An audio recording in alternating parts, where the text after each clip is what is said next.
Welcome dear students. आज का हमारा टॉपिक है कि स्टूडेंट्स को ज़्यादातर इन फार्मूलाज़ के अंदर डिफ़िकल्टी होती है कि सर ये वाला एवरेज स्पीड का फार्मूला कहाँ यूज़ करना है, ये वाला एवरेज स्पीड का फार्मूला कहाँ यूज़ करना है और ये वाला एवरेज स्पीड का फार्मूला कहाँ यूज़ करना है। क्योंकि तमाम क्वेश्चंस के अंदर सिमिलरिटी होती है, ज़्यादातर क्वेश्चन एक जैसे लगते हैं, तो उस वक्त ये समझ में नहीं आता कि what is the correct choice for the formula.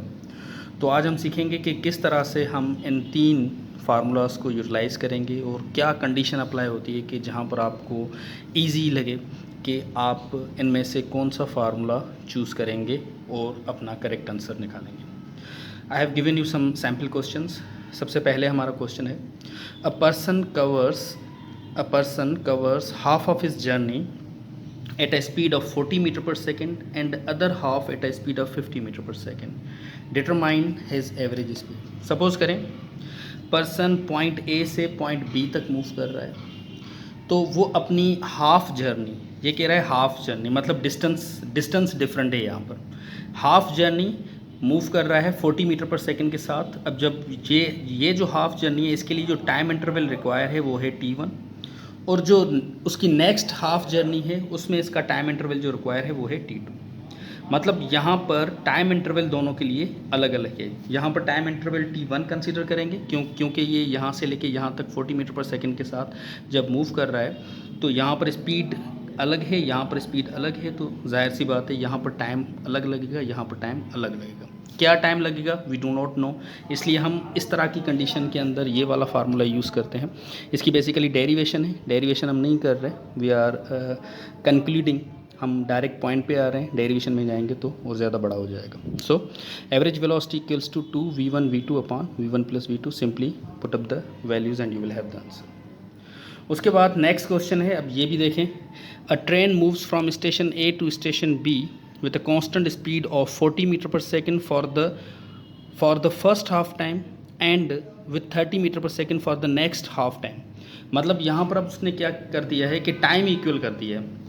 कह रहा है कि ये पहला हाफ डिस्टेंस कवर कर रहा है 40 मीटर पर सेकंड में, दूसरा हाफ डिस्टेंस कवर कर रहा है 30 मीटर पर सेकंड में, लेकिन उसको टाइम कितना लग रहा है, टोटल टाइम है आपका यहाँ से लेके इस पॉइंट से लेके यहाँ पॉइंट ए से लेके पॉइंट बी तक जो टोटल टाइम लग रहा है आपका वो है t, और ये अपने हाफ टाइम में 40 मीटर पर सेकंड के साथ मूव कर रहा है, और बाकी का जो हाफ टाइम है उसमें ये 30 मीटर पर सेकंड के साथ मूव कर रहा है। अब देखें यहाँ पर टाइम इंटरवल सेम है, वहाँ पर टाइम इंटरवल डिफरेंट था, यहाँ पर टाइम इंटरवल सेम है। मतलब ये अपने इस हाफ टाइम में 40 मीटर पर सेकंड के साथ मूव कर रहा है, बाकी के हाफ टाइम में 30 मीटर पर सेकंड के साथ मूव कर रहा है। तो जब आपके पास इस तरह की कंडीशन आ जाए तो आप ये फार्मूला यूज़ करेंगे एवरेज स्पीड के लिए, v1 plus v2 divided by 2।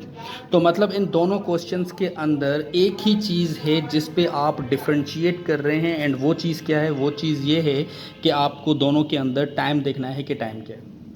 अब स्टूडेंट फिर कंफ्यूज हो जाते हैं, कहते हैं कि सर अगर टाइम की बात है तो अब ये क्वेश्चन देखें, a train moves 16 metre in 4 seconds and then 16 metre in 2 second, find this average speed.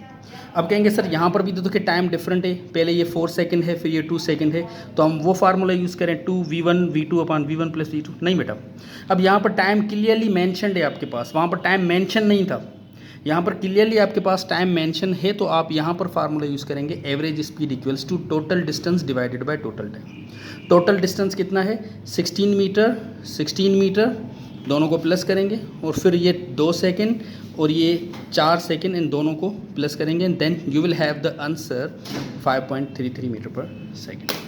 Alright, thank you very much.